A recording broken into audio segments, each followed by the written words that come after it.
क्यों आपको अलग बिठाएं? उनको देख के सब पॉजिटिव ऑरा आया। 3 लोगों में से कितनों को पहचानते हो? सर मोस्टली सभी को। तो सबको बुलाए घर पे? सर बुलाऊंगा जरूर। बुलाएंगे क्या, पहले से बुलाना था। He was like very charming थे वो, बहुत ज्यादा। मकर संक्रांति में क्या खाते हैं? हाँ, तो एक ही लेना ऐसा नियम नहीं है, जिसको ज्यादा पसंद है ज्यादा खा सकते हैं। पीएम सर जब हम लोग को आके तिल का नारू जो है वो डिस्ट्रीब्यूट कर रहे थे, वो मुझे बहुत अच्छा लगा। क्या बोलते हैं? तिल गुड़ गया गुड़ गुड़ बोला। तिल गुड़ गया गुड़ गुड़ बोला। हाँ, वाह। अगर कोई गेस्ट घर आते हैं तो हम देते हैं ना, वैसे उन्होंने दिया हमें। केरला में क्या बोलते हैं इसको? तिल के लड्डू कहते हैं। तिल के लड्डू बोलते हैं। वहाँ पे ये बहुत कम मिलता है। कम मिलता है? अच्छा। ऐसा लगा कि अच्छा हमारे लिए भी कोई थिंक करता है। और किसी को लेने का मन करता है? सर हाँ, ये बड़ा बहुत अच्छा अच्छे लगे सर। हाँ।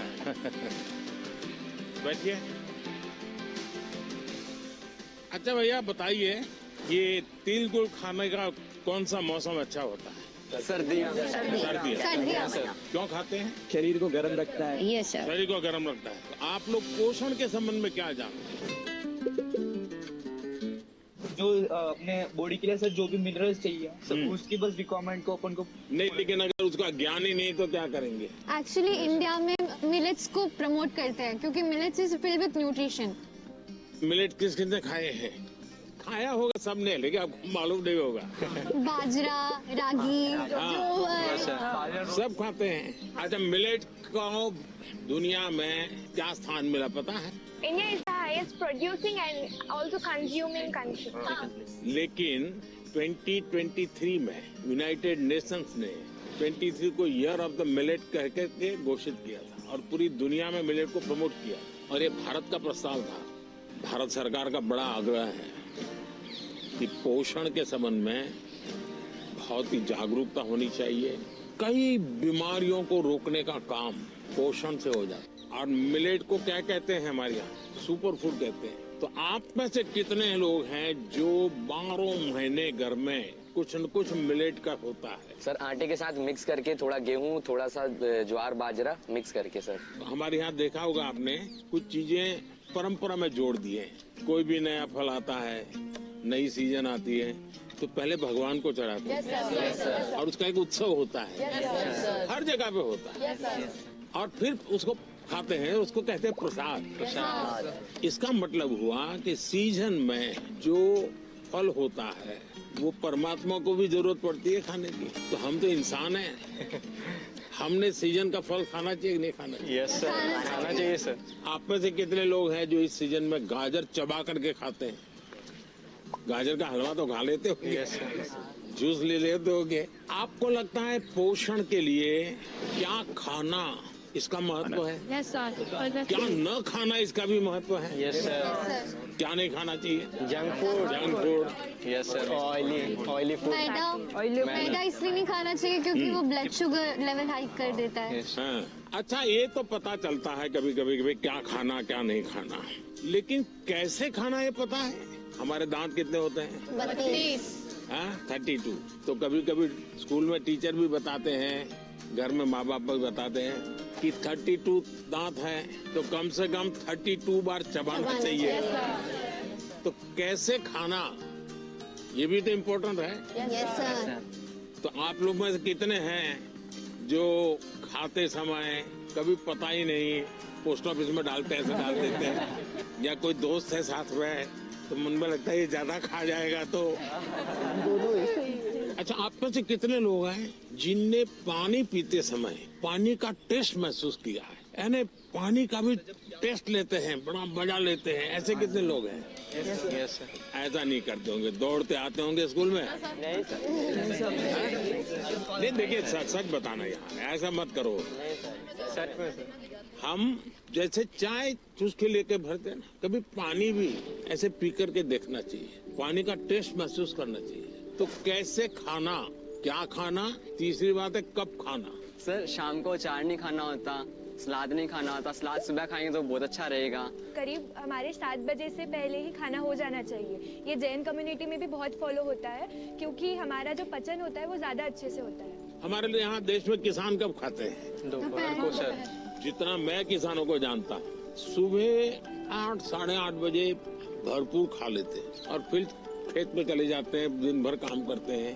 दिन में कुछ छोटी मोटी वहाँ कोई धोए खेत में वैसी कोई चीज खानी है तो खा लेते हैं और शाम को करीब 5-6 बजे आकर के सूर्यास्त के पहले खा लेते हैं। अब तो जाते ही कहते होंगे मैं तो अभी खेलने जाना है मुझे, या टीवी शो देखना है, या मेरा मोबाइल चेक करना है, और उसके बाद मम्मी अभी रहने दीजिए, अभी भूख नहीं लगी। नहीं sir. Absent of illness does not mean we are healthy. Wellness के तराजू पे तोलना चाहिए। नींद पूरी आती है कि नहीं आती है, इसका भी पोषण से लेना देना है, या ज्यादा नींद आ जाती है। एग्जाम टाइम में ज्यादा आती है सर, जब प्रिपरेशन का टाइम होता है उस समय ज्यादा नींद आती है और एग्जाम के बाद में बिल्कुल नहीं आती। तो पोषण में शरीर के वेलनेस के लिए, फिटनेस के लिए नींद का बहुत महत्व है जी। और इन दिनों तो पूरा मेडिकल साइंस इस बात पर केंद्रित हो रहा है कि जो पेशेंट आता है उसकी नींद कैसी है, कितने घंटे सोता है, ये सारे सवालों की बहुत गहराई से अध्ययन कर रहे हैं। लेकिन आप लोगों को लगता होगा ये प्रधानमंत्री तो सोने के लिए कह रहा है। आप में से कितने हैं जो डेली धूप में जाकर के सूर्य स्नान करते हैं? सर जब धूप आती है तब हम लोग स्कूल में या हम लोग असेंबली में खड़ा करना पड़ता है। तब अरुणाचल कुछ कहना था? In Arunachal, that's the land of rising sun. So every morning we take that. हर एक को आदत डालनी चाहिए कि कुछ पल सूर्य की बड़ी सुबह की हो, शाम, जो भी अपनी सुविधा, शरीर का ज्यादा से ज्यादा हिस्सा जिसको डायरेक्ट सूरज लगे, 2 मिनट, 5 मिनट, 7 मिनट, ऐसे नहीं स्कूल जाते समय रात में धूप थी भाई देख लिया धूप को, ऐसे नहीं, योजना से। आप में से कितने लोग हैं जिन्होंने पेड़ के नीचे खड़े रह करके सूर्योदय के बाद कम से कम 10 बार गहरी सांस लेने का प्रयास किया? पेड़ के नीचे खड़े रह करके एकदम जितनी सीना भर जाए, इतना सांस जितना दम एकदम लगे वो फट जाएगा। करते हैं रेगुलर? सर गहरी सांस तो नहीं, पर सर बहुत रिलैक्स मिलता है। मेरा कहने का तात्पर्य था, जीवन में कोई भी प्रगति करनी है, पोषण का महत्व है। आप क्या खाते हैं, कब खाते हैं, कैसे खाते हैं और क्यों खाते हैं। मुझे याद है मैं एक परिवार में भोजन के लिए कभी जाया करता था, तो उनका एक बेटा गेहूं चावल इसकी रोटी खाता ही नहीं था। तो किसी कहीं उसको टीचर ने कहा होगा या सुना होगा कि बाजरे की रोटी खाएंगे, गेहूं खाएंगे तो ये तुम्हारा चमड़ी का रंग है वो काला हो जाएगा। तो वो चावल ही खाता था। ऐसा तो नहीं गूगल गुरु को पूछ करके तय करते हो चलो आज क्या खाना, ऐसा नहीं करते हो ना? हाँ। 2018 থেকে মাননীয় প্রধানমন্ত্রী এই পরীক্ষা পে চর্চা এই অনুষ্ঠানটি করে যাচ্ছে। আমি স্টুডেন্টদের সাথে এখানে বসলাম আজকে, আর আমি গার্লস স্কুলে এখানে, আর আমি খুব শুরু থেকে আমার খুবই ভালো লাগছে এখানে। মনে হচ্ছে যে আমি পেছনে চলে গেছি। এই যেভাবে কথা বলে, যেভাবে বোঝানোর চেষ্টা করে, সহজ সরল সিম্পল ওয়ে, এবং গার্জিয়ানদের প্রতিও অভিভাবকদের প্রতিও উনি ওনার মেসেজ দিয়েছেন।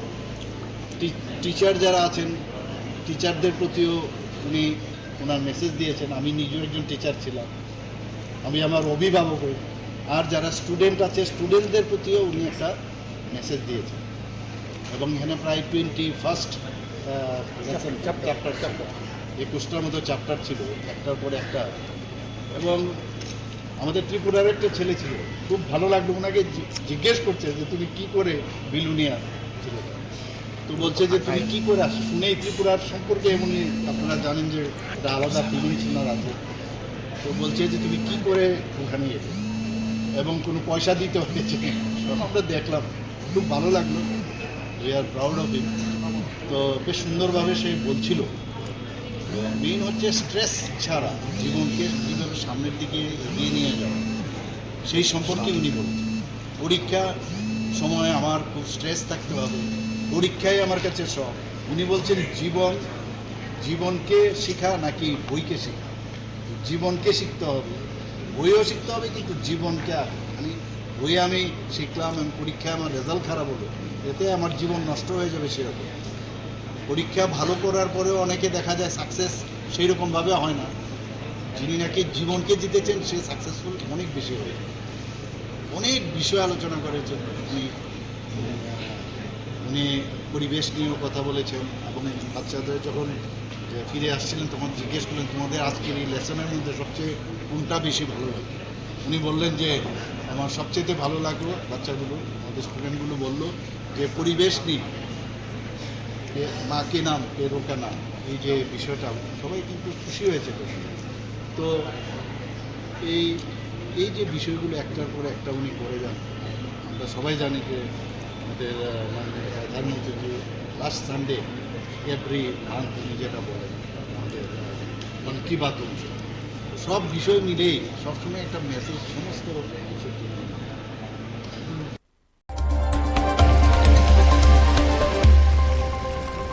যাক অবসাদ বিষাদ কালো, দীপালিকায় জ্বালাও আলো। শুভ দীপাবলি। আলোর উৎসবের এই পুণ্য লগ্নে আরবি কনস্ট্রাকশনের পক্ষ থেকে রাজ্যবাসীর প্রতি রইল প্রীতি ও শুভেচ্ছা। স্বপ্নের বাড়ি কিনবেন ভাবছেন? দেরি না করে চলে আসুন আরবি কনস্ট্রাকশনে। অত্যাধুনিক সুযোগ সুবিধা সহ আপনার সাধ্যের মধ্যে ফ্ল্যাট পাবেন আমাদের এখানে। রয়েছে ব্যাংক লোনের সুবিধাও। আগরতলার সার্কিট হাউস, দুর্গা চৌমুহনী, প্রগতি রোড ও কলেজ টিলার মূল সড়কের পাশে। কলকাতার নাগের বাজার, কৈখালি, মালিবাগানে রয়েছে আমাদের ফ্ল্যাট। প্রতিটি ফ্ল্যাটে রয়েছে পার্কিং ও লিফটের সুবিধে, পরিশোধিত পানীয় জল, জেনারেটর সহ আলাদা ট্রান্সফরমার। তাছাড়াও নিরাপত্তার জন্য থাকছে দিবারাত্রি সিকিউরিটি গার্ড, রয়েছে সিসি ক্যামেরার নজরদারিও। তাহলে দেরি না করে আজই যোগাযোগ করুন আরবি কনস্ট্রাকশনে।